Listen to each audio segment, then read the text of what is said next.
cordial bienvenida al seminario Discipulado en Grupos Pequeños. En esta oportunidad estamos llegando a la sesión número 7 del nivel intermedio. Y la sesión número 7 tiene por título Cumplimiento de la misión en el grupo pequeño. Vamos a empezar con una lectura de la palabra de Dios. En Hechos capítulo 2, versículos 46 y 47 dice lo siguiente: Y perseverando unánimes cada día en el templo, y partiendo el pan en las casas, comían juntos con alegría y sencillez de corazón, alabando a Dios y teniendo favor con todo el pueblo. Y el Señor añadía cada día a la iglesia los que habían de ser salvos. Podemos ver que en este texto de la palabra de Dios se nos habla acerca de una iglesia dinámica, una iglesia que alaba al Señor, que se reúnen juntos tanto en el templo como en las casas, y que además es una iglesia que está en crecimiento, porque el texto dice, y cada día se añadían los que habían de ser salvos.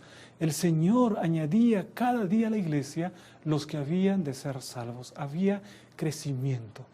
Como había crecimiento espiritual, había crecimiento en la oración, había crecimiento en la comunión unos con otros, había crecimiento en la doctrina, entonces de modo natural también había crecimiento numérico. Las personas venían para la iglesia y se añadían. Dice la Biblia que el Señor añadía a la iglesia. Dios mismo como el gran responsable del crecimiento de la iglesia. Cuando la iglesia persevera en la comunión con Dios y en la comunión unos con otros, entonces la iglesia crece. Vamos a ver qué es lo que dice ahora aquí Elena de White en una declaración muy importante que seguramente conoces. Dice lo siguiente: cada verdadero discípulo nace en el reino de Dios como misionero. El que bebe del agua viva llega a ser una fuente de vida. El que recibe llega a ser un dador. La gracia de Cristo en el alma es como un manantial en el desierto, cuyas aguas surgen para refrescar a todos, y da a quienes están por perecer avidez de beber el agua de la vida. Esta es una declaración muy importante.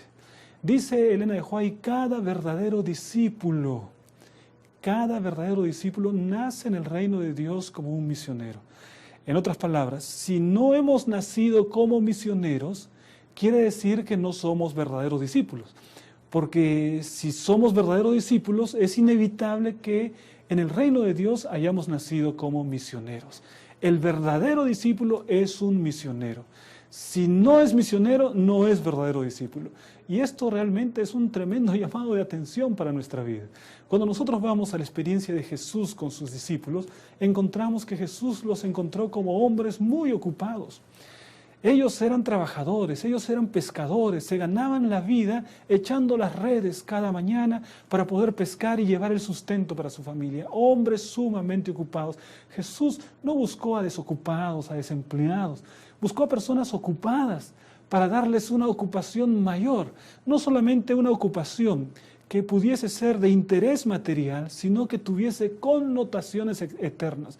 Por lo tanto, cuando llamó al apóstol Pedro, le dijo, tú eres Simón Pedro, pero ahora te digo que tú serás un pescador de hombres. Tú eres un pescador y serás un pescador de hombres. Junto con el encuentro que tuvo con el apóstol Pedro, el Señor le planteó la visión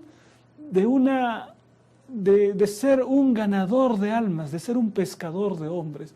Ya con el encuentro con Cristo viene la misión, viene la visión de conquista y viene la misión de ganar nuevas almas para Cristo. Entonces ya mismo en el encuentro el Señor Jesús les habla acerca de la misión a sus discípulos. Todo verdadero discípulo nace en el reino de Dios como un misionero. Ahora, mira la siguiente declaración. Solo el método de Cristo será el que dará éxito para llevar a la gente.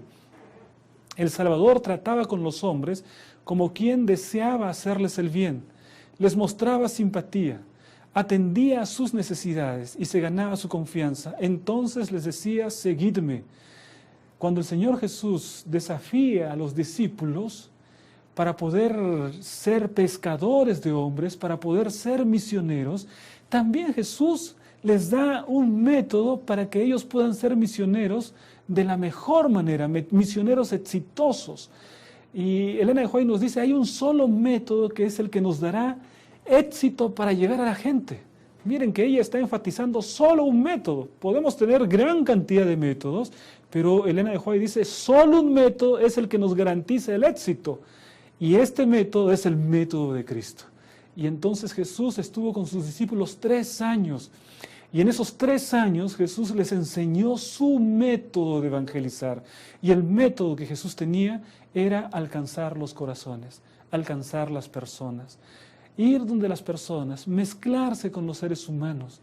Y cuando se mezclaba con las personas, hacerles saber que Él estaba para hacerles el bien, mostrarles simpatía, atender sus necesidades. En otras palabras, establecer un contacto directo con las personas, establecer empatía, de tal manera que las personas veían a Jesús y decían, Jesús vino a mi casa, qué bueno, me siento privilegiado, porque Jesús es alguien que atiende las necesidades. Tengo a un hijo que está enfermo, voy donde Jesús, porque sé que Jesús va a atender mi necesidad. Estoy desanimado, me siento triste, voy donde Jesús, porque sé que Él va a satisfacer mi alma triste. Entonces las personas encontraban en Jesús a alguien que podía satisfacer sus necesidades. Y ahora viene Elena de White y nos dice, solo el método de Cristo será el que dará éxito para llegar a la gente. ¿Qué es lo que tenemos que hacer nosotros? Pues llegar a la gente. Es hacer exactamente lo que el Señor Jesucristo hizo, que es el mayor método, el mejor método para poder llevar almas a los pies de Cristo. Nosotros como cristianos no vivimos aislados, vivimos en comunidad. Cada uno de nosotros tenemos una red de amigos, de conocidos. ¿Quiénes son los que componen parte de tu red? Por ejemplo, cuando estás dentro de tu casa, tu red la compone tu propia familia.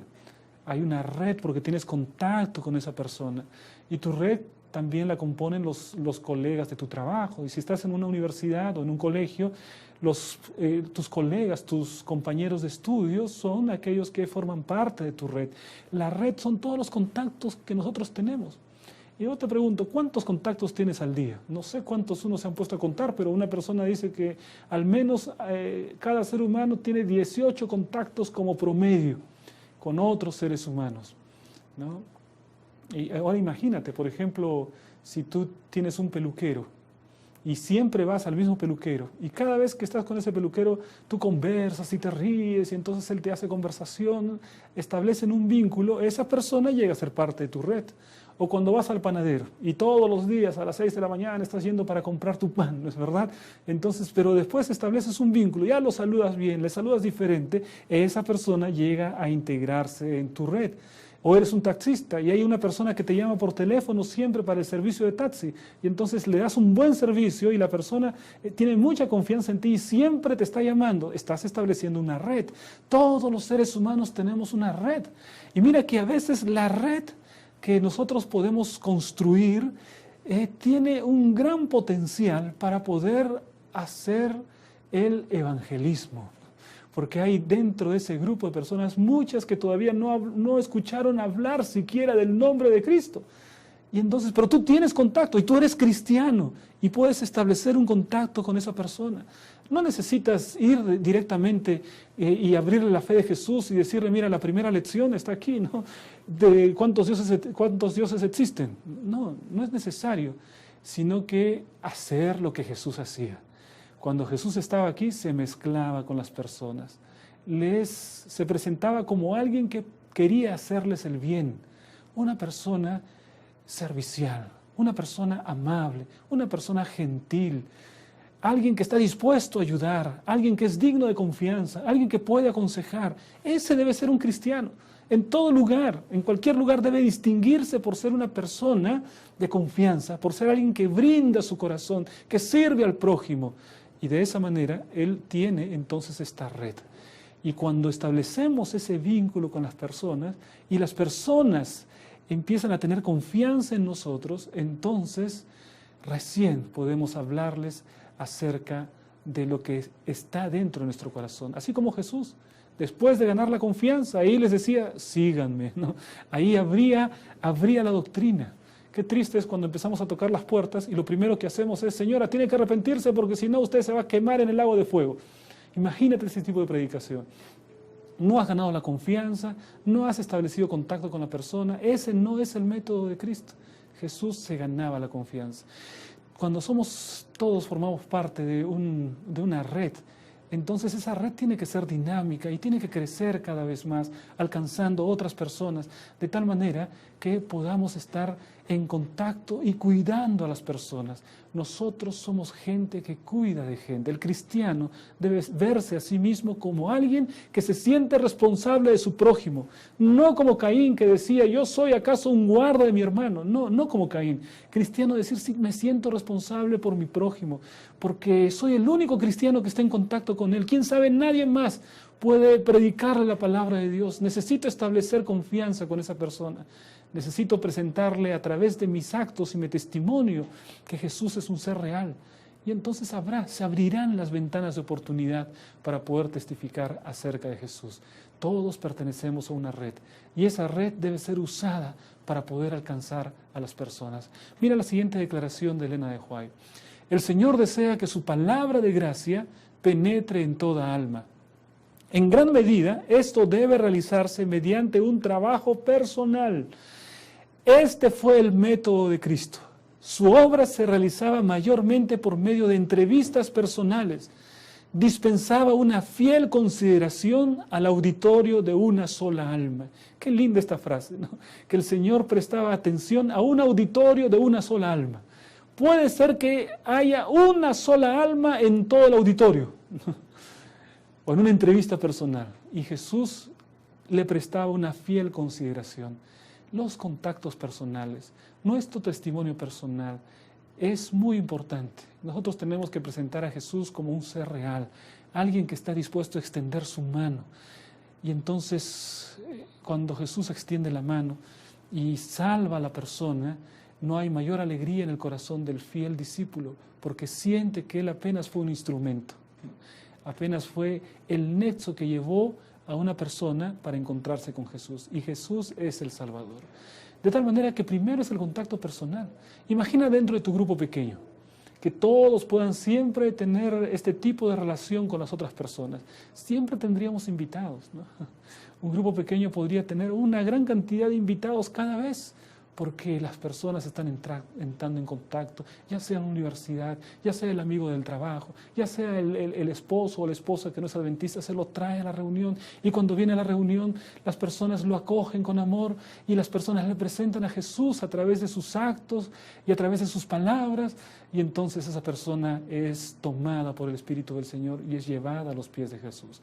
Entonces frecuentemente podemos seguir esta secuencia, ¿no? Una persona establece contacto personal, se hace amigo de la persona, lleva a esta persona a su grupo pequeño, y luego la persona en el grupo pequeño, que está disfrutando del grupo pequeño, es invitada a la iglesia. Entonces se produce un ciclo muy bonito. Una vez estando en la iglesia, la persona continúa perteneciendo dentro de su grupo pequeño. Esto podría ser llamado una secuencia, pero no es una secuencia única. Las personas conocen a Dios de diferentes maneras. Muchas veces primero van a la iglesia y después allí establecen contacto con algún cristiano. Llegaron a la iglesia visitando porque vieron que el edificio era bonito, o por curiosidad se quedaron allí, un hermano entra en contacto. O sea, no siempre se realizan las cosas de un modo inflexible así, ¿no? Por ejemplo, también puede darse el siguiente caso. Una persona tiene contacto, la persona primero es invitada a la iglesia y después de ser invitada a la iglesia es llevada hacia el grupo pequeño. Hay diferentes maneras de hacer las cosas, pero el contacto personal, la reunión en la iglesia, la reunión en el grupo pequeño, todos estos ingredientes van a formar un círculo de amor que va a envolver a aquel que recién está conociendo a Jesús, de tal manera que lo va a mantener firmemente unido al Señor Jesucristo. Es necesario que cada elemento cumpla con su función. El miembro de iglesia, estando dentro de su círculo, dentro de su red de conocidos, como alguien que testifica de Jesús. El grupo pequeño recibiendo a las personas. La iglesia recibiendo y formando a las personas a través de la predicación, a través del testimonio de otros hermanos. De tal manera que todos puedan ayudar para el crecimiento espiritual del nuevo converso. Tenemos aquí una siguiente declaración. Este fue el medio por el que la iglesia cristiana fue establecida, a través de contactos personales. Cristo primero eligió a unas pocas personas y las invitó a seguirlo. Entonces ellas fueron en busca de sus parientes y conocidos y los trajeron a Cristo. Este es el método con el que debemos trabajar. Unas pocas almas ganadas y plenamente establecidas en la verdad, como los primeros discípulos, trabajarán para otros y la red se extenderá. Y cuando la red se extiende, las personas van a fluir a los grupos pequeños. Y cuando los grupos pequeños empiezan a crecer, los grupos pequeños van a dividirse. Y al dividirse van a multiplicarse, ¿no? Y vamos a establecer grupos pequeños en otros lugares. Y las personas continúan trabajando en su red, con sus amigos, con sus vecinos, con sus parientes, continúan trabajando. Y los grupos pequeños continúan creciendo. Y cuando crecen ahora es necesario que se dividan, de tal manera que otra vez tenemos más grupos pequeños. Pero las personas continúan, los nuevos que van entrando, los nuevos conversos, ellos continúan ahora aprendiendo que deben testificar acerca de Jesús y van creciendo también con su red, traen a sus amigos, traen a sus parientes y entonces los grupos continúan creciendo porque vienen al grupo pequeño estas personas y se tienen que multiplicar y así se tienen que continuar multiplicando hasta alcanzar una red en el que haya muchos grupos pequeños que sean como centros de salvación en cada barrio, en cada cuadra, en cada esquina de la ciudad. Y de esta manera la influencia de las personas para el bien va a ser extraordinaria. El grupo pequeño es evangelístico. No puedo pensar en un grupo pequeño que no tenga un plan para ganar almas. Uno de los planes es a través del evangelismo personal. Los miembros del grupo pequeño trabajando por alcanzar a otro. Pero también hay otra manera como el grupo pequeño puede hacer evangelismo. Eso lo veremos en otra sesión. Ahora hemos visto cómo los miembros pueden trabajar para llevar el mensaje a otras personas a través del método de Cristo. Finalmente, encontraremos que a través de los grupos pequeños, nuestra ciudad, nuestra comunidad será evangelizada y será llevada a los pies del Señor Jesús. Veamos esta última declaración. Este fue el medio por el que la iglesia cristiana fue establecida. Cristo primero eligió a unas pocas personas y las invitó a seguirlo. Entonces ellos fueron en busca de sus parientes y conocidos y los trajeron a Cristo. Este es el método con el que debemos trabajar. Unas pocas almas ganadas y plenamente establecidas en la verdad, como los primeros discípulos, trabajarán para otros. Y así la misión del Evangelio será cumplida para honra y gloria de nuestro Dios. Que Dios te bendiga.